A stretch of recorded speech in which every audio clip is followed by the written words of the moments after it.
Bonjour, aujourd'hui c'est le 22 décembre, bienvenue à notre méditation. Aujourd'hui je voudrais lire dans Jean chapitre 1 et verset 5. La lumière, lui, dans les ténèbres, et les ténèbres ne l'ont point reçu.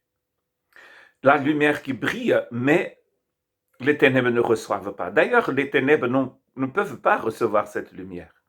Un autre texte de Jean chapitre 1 aussi, dans le verset 9, cette lumière était la véritable lumière convenant dans le monde éclaire tout homme. Les hommes et les femmes peuvent être éclairés par cette lumière, mais nous savons que malheureusement tout le monde ne va pas l'accepter. Dans ce texte de Jean, c'est écrit que beaucoup l'ont rejeté, en fait. Et en lisant le Nouveau Testament, vous allez voir que tout le monde n'a pas voulu recevoir cette lumière.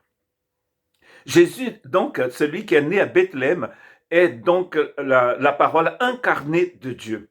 Elle est venue ici pour révéler à un homme déchu, parce que nous sommes des personnes déchues.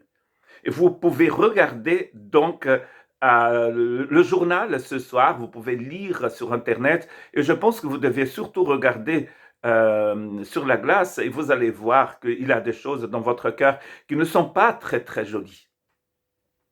Le Christ est venu comme lumière pour pénétrer notre cœur et nous révéler des choses très importantes dont je vais citer 3 aujourd'hui. La sainteté de Dieu, l'amour éternel de Dieu et sa justice. Sa façon de vivre, de marcher, d'être, de réfléchir. Comment est-ce que Dieu voit l'autre? Comment est-ce que Dieu voit toutes les personnes? Mais comment nous les voyons? La lumière révèle ces vérités à notre cœur. Mais comme nous avons vu, beaucoup de personnes rejettent cette lumière.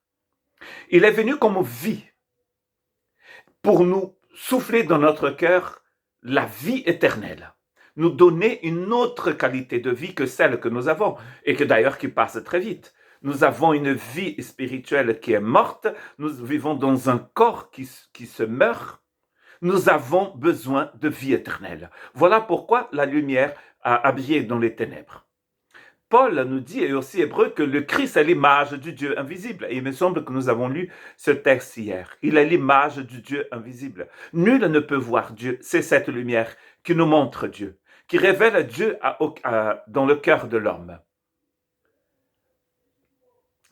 Jean donc nous a écrit ces textes pour révéler le Fils éternel de Dieu à l'homme, pour que nous puissions voir que cette parole incarnée, c'est un homme parfait et Dieu parfait qui vient pour nous racheter, pour nous montrer donc ses qualités divines, que nous ne pouvions pas voir, car nul ne peut voir dans les ténèbres.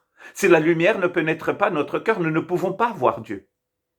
Par nos efforts, nous ne pouvons pas voir Dieu. Nous savons où nos efforts nous conduisent parce que nous voyons dans notre histoire. Lisez votre histoire, l'histoire de votre famille et de votre ville, l'histoire de votre pays. Nos nations sont baignées dans le sang, dans l'injustice, dans la corruption.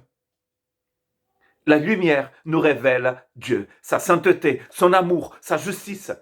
Ces choses magnifiques que nous n'avons pas dans les ténèbres. Nous ne pouvons pas les avoir dans les ténèbres. Qu'en ce temps de Noël, nous puissions ouvrir notre cœur à cette lumière qui éclaire toutes choses, surtout quand nous ouvrons la porte de notre cœur à lui. Que Dieu vous bénisse.